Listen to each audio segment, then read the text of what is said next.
Ini adalah ukuran bawang rata-rata yang kita bisa temui di pasar, sahabat ya. Bisa lebih besar, bisa lebih kecil.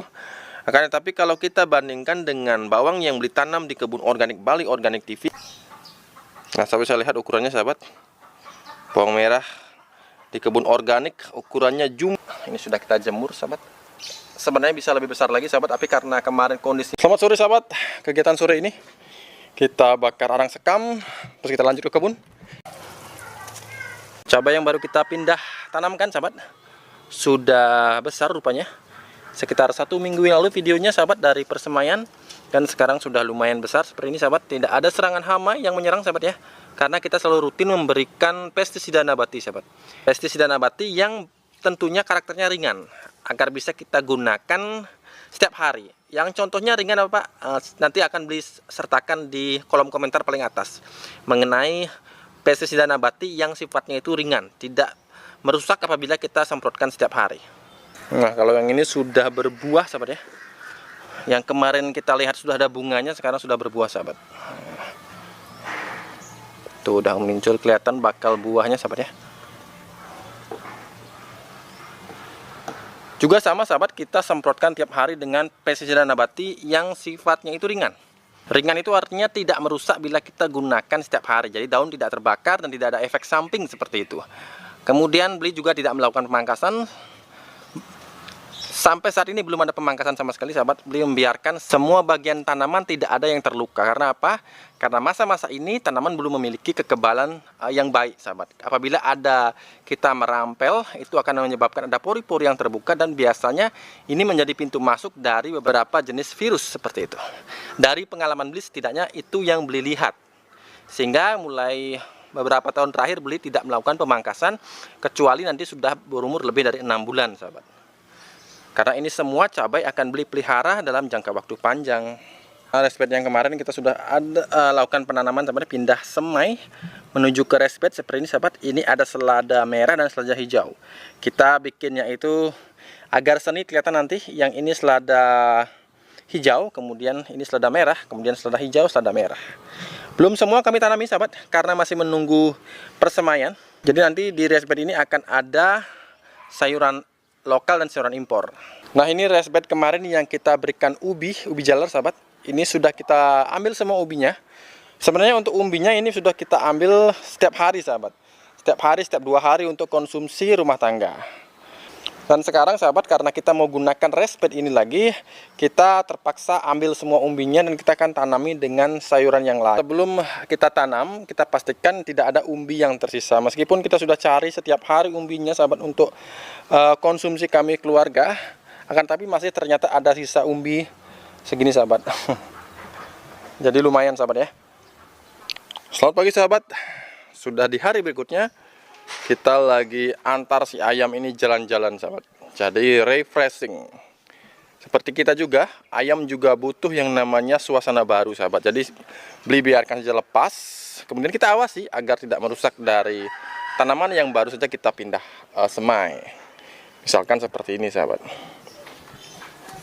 Nah, ini adalah contoh dari resped yang kemarin kita gali semua umbi dari ketela rambat. Sekarang kita gantikan dengan selada. Ada selada, kemudian juga ada pakcoy, selada merah, selada hijau, dan pakcoy. Jadi 3 jenis sayuran dalam satu resped. Untuk media kemarin kita tambahkan hanya arang sekam, kemudian kompos, dan juga ada sedikit postal seperti itu, sahabat, kotoran ayam. Nah, merotasi tanaman dalam resped, sahabat, ya, itu sangat penting, sahabat. Karena bila terus kita tanam dengan satu jenis tanaman yang sama, ini biasanya akan beresiko meningkatkan resiko terjadinya serangan hama seperti itu.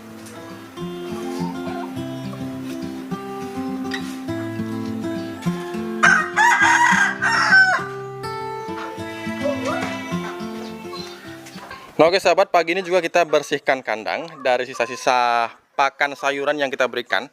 Seperti kemarin beli bilang, sahabat ya. Ini ada sisa-sisa sayuran yang kita berikan setiap hari sebagai cemilannya si ayam. Kemudian juga kemarin kita panen ubi jalar, kita berikan semuanya ke sini sayuran. Kemudian akan tersisa ini, sahabat, limbah-limbahnya ini akan kita gunakan sebagai kompos.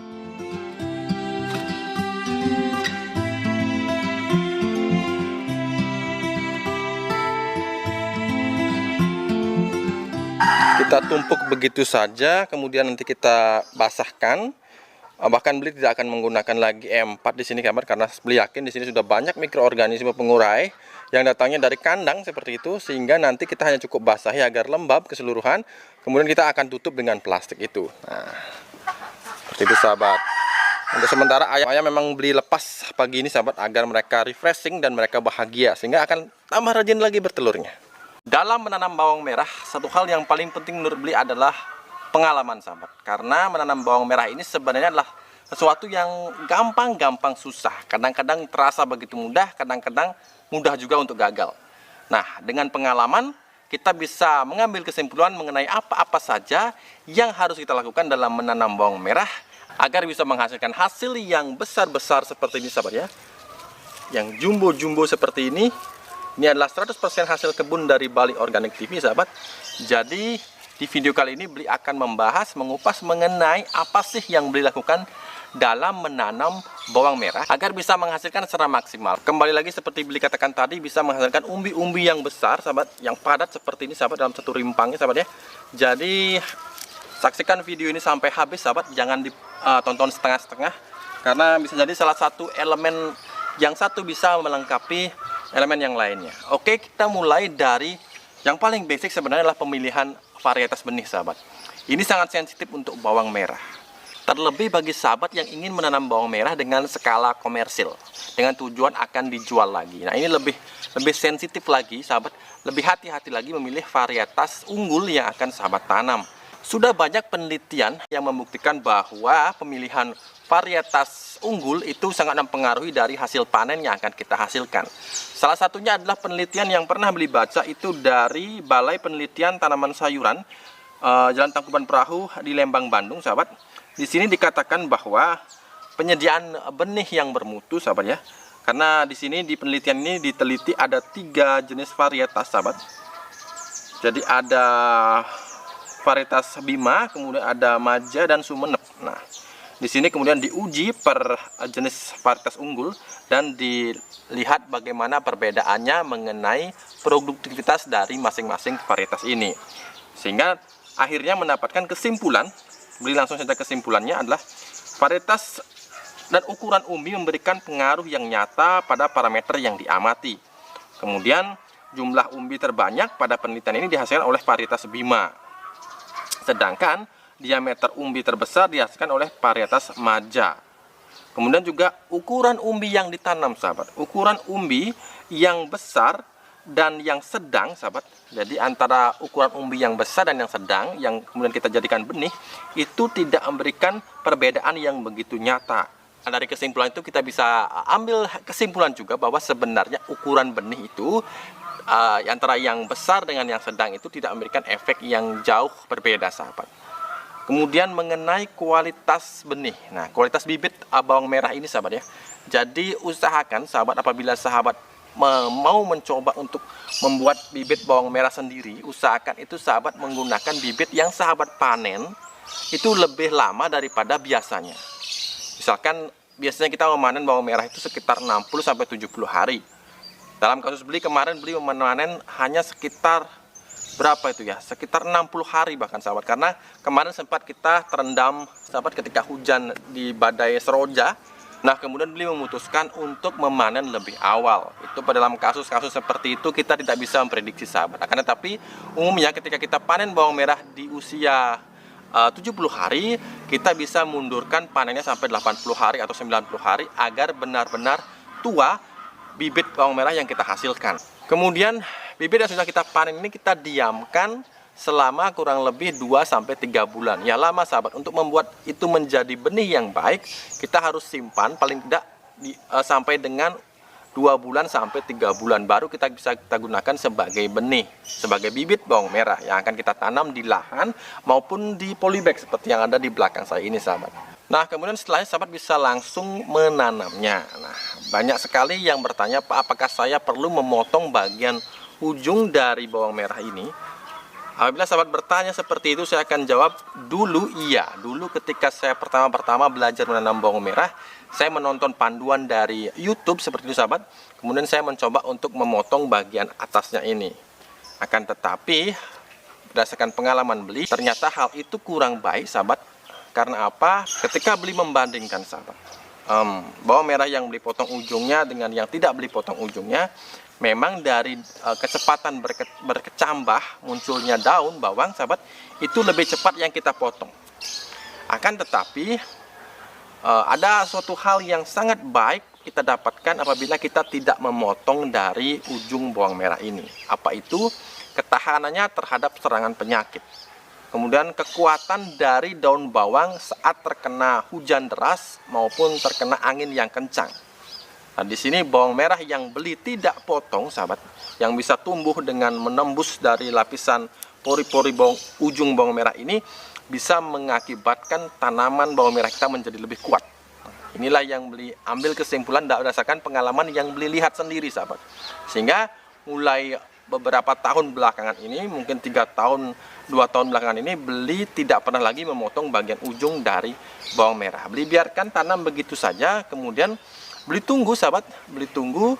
Nah, akhirnya pasti akan muncul tunas berwarna hijau yang akan menjadi daun bawang itu sahabat. Jadi sabar saja, lebih baik kita tidak memotong. Di satu sisi memang itu memperlambat dari tumbuhnya tunas, akan tetapi di sisi yang lain itu membuat tanaman bawang merah kita menjadi lebih kuat dari serangan hama, penyakit maupun kebusukan yang disebabkan oleh infeksi bakteri sahabat. Nah, kemudian untuk media tanam sahabat, beli pernah mencoba banyak sekali model-model jenis media tanam, akan tetapi yang terbaik sampai saat ini adalah media tanam yang terdiri dari tanah, kemudian arang sekam, kemudian beli juga gunakan kompos dan pupuk kotoran hewan.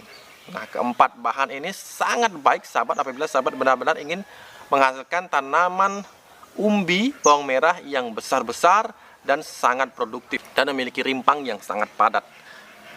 Mengapa seperti itu? Karena bagaimanapun tanaman yang menghasilkan dari umbi sahabat membutuhkan syarat tanah yang gembur, poros. Nah, itu kita dapatkan dari sekam bakar sahabat. Sahabat bisa mengkombinasikan antara sekam bakar dengan sekam yang tidak dibakar, bandingannya 1:1. Kemudian sahabat juga bisa gunakan perbandingan antara kompos dengan pupuk kotoran hewan, juga perbandingannya 1:1. Kemudian sahabat juga bisa menambahkan 1 bagian tanah seperti itu. Apabila sahabat menanamnya di bedengan sahabat, seperti yang dilakukan kemarin, sahabat bisa menambahkan keempat elemen tadi yang disebutkan dengan perbandingan yang tidak kaku. Yang penting ada keempat elemen tadi, ada tanah, kemudian ada arang sekam, kemudian juga ada kompos dan ada pupuk kotoran hewan. Kemudian mengenai pemupukan beli tidak memupuk sama sekali. Kecuali pada satu saat ketika kita melihat media sudah mulai turun, sahabat bisa tambahkan kompos. Nah, tapi untuk pemupukan beli tidak memakai pemupukan. Bila sahabat menginginkan adanya pertumbuhan daun yang sehat, sahabat bisa menggunakan POC nitrogen yang sering beli upload videonya di koleksi video Bali Organik TV. Akan tapi pada umumnya beli tidak melakukan pemupukan apapun. Kemudian mengenai penyiraman. Nah, penyiraman ini memang bila di polybag jauh lebih mudah sahabat mengaturnya. Apalagi di musim hujan, sahabat bisa melindungi tanaman sahabat dengan mulsa, dengan memindahkan ke tempat yang teduh. Akan tapi kalau untuk di bedengan sahabat, di sini kita harus benar-benar menjaga daya tahan dari tanaman bawang merah kita agar tidak mudah sakit. Caranya seperti tadi, jangan potong bagian atas dari bawang merah. Sebenarnya bawang merah ini sangat suka dengan kondisi yang ideal sahabat. Jadi tidak terlalu lembab, juga tidak terlalu kering sahabat. Jadi di musim hujan memang kendalanya yaitu, sehingga kemarin ketika tanaman bawang merah beli itu kena terendam seperti itu ketika hujan deras, jadi 1 minggu setelahnya beli segera panen. Beruntung sudah layak untuk kita konsumsi sahabat. Walaupun beli sebenarnya sangat menyayangkan bahwa bawang merah itu sebenarnya bisa lebih besar lagi. Ini yang sudah kita jemur sahabat ya. Besarnya seperti ini sahabat. Ini sudah kita jemur sahabat. Sebenarnya bisa lebih besar lagi sahabat, tapi karena kemarin kondisinya sangat mengkhawatirkan, jadi beli segera panen agar tidak membusuk seperti itu. Mengenai sinar matahari ini sangat penting. Bawang merah ini sangat menyukai sinar matahari sahabat. Tidak suka kita taruh di tempat yang teduh seperti itu, bawang merah tidak suka sahabat. Jadi usahakan kita memberikan sinar matahari full. Bagaimana kalau terlalu panas Pak? Nah, idealnya memang suhu untuk pertumbuhan bawang merah ini di antara 20 derajat Celcius sampai 30 derajat Celcius. Akan tetapi kalau lebih panas seperti halnya di tempat beli menanam seperti ini, kita bisa tambahkan atap paranet. Akan tetapi beli tidak pernah menggunakan atap paranet, sahabat, karena biasanya tanaman bawang merah yang kuat, sahabat, terlebih kita tidak potong bagian atasnya, itu akan lebih tahan terhadap cuaca panas ekstrim seperti di kebun beli. Kemudian mengenai hama dan penyakit, sebenarnya ada dua hama yang bisa fatal akibatnya bagi tanaman bawang merah, sahabat, yaitu ada serangan ulat kerayak. Ini sangat mengganggu karena bisa menghabiskan semua daun dari tanaman bawang merah, sahabat. Kemudian juga ada penyakit yang namanya layu fusarium atau sering disebut sebagai penyakit molar, seperti itu, sahabat. Jadi ciri-ciri dari penyakit ini adalah tanaman bisa layu secara mendadak, sahabat. Kemudian perubahan warna daun, sahabat, yaitu mulai menguning. Tapi berbeda dengan menguning di bagian ujung ketika memasuki periode akan panen. Jadi berbeda, sahabat, karena jangan salah sangka terhadap perubahan warna daun bawang merah. Jadi jangan semua itu dianggap sebagai penyakit. Kadang-kadang ketika tanaman bawang merah kita sudah siap untuk dipanen, daun juga akan mulai mengering di bagian ujungnya. Akan tetapi untuk kasus molar ini, sahabat ya, itu biasanya daun itu menguning secara signifikan, kemudian menjadi ambruk. Daun tanaman bawang merah itu menjadi ambruk, lunglai seperti itu, dan kemudian umbi terlihat seperti menciut seperti itu. Dan ketika kita cabut, kita melihat banyak sekali ada gejala pembusukan pada umbi. Nah, itu kita bisa hindari satu lagi dengan cara menjaga tanaman kita agar kuat. Salah satunya ya seperti beli sarankan tadi, jangan potong bagian ujung, kemudian usahakan organik sejak dini, organik sejak awal. Jangan kita berikan pupuk-pupuk yang instan yang mengakibatkan respon tanaman terhadap metabolisme penyerapan nutrisi itu berjalan dengan mudah, sehingga ini memanjakan dari si tanaman kita. Tanaman kita kalau kita manjakan dengan pupuk-pupuk yang sifatnya instan, jadi mereka punya fungsi akar, mereka punya fungsi fotosintesis itu bisa terganggu, sahabat. Jadi kembali lagi di sini, berkebunlah dengan full organik. Biasanya serangan hama seperti itu akan dapat kita hindari. Nah, oke sahabat, cukup sekian video beli kali ini. Mudah-mudahan bisa mengena di hati sahabat yang ingin menanam bawang merah. Jadi di sini beli hanya memberikan panduan. Terserah nanti bagaimana cara sahabat untuk menggunakan metode sendiri. Lebih baik seperti itu. Jangan 100% tiru gaya beli, karena setiap orang itu memiliki pengalamannya masing-masing, ciri khasnya dalam bertani masing-masing. Jadi gunakan hanya sebagai panduan, kemudian sahabat bisa menggunakan cara sahabat sendiri menghasilkan bawang merah, kemudian menghasilkan benih bawang merah untuk panen untuk masa tanam berikutnya. Kemudian masa tanam dan panen ini bisa berkelanjutan, sahabat. Oke, cukup sekian video beli kali ini, mudah-mudahan bermanfaat. Jangan lupa untuk selalu berusaha menanamlah hari ini agar kita bisa panen esok hari. Sampai jumpa lagi di video-video beli berikutnya.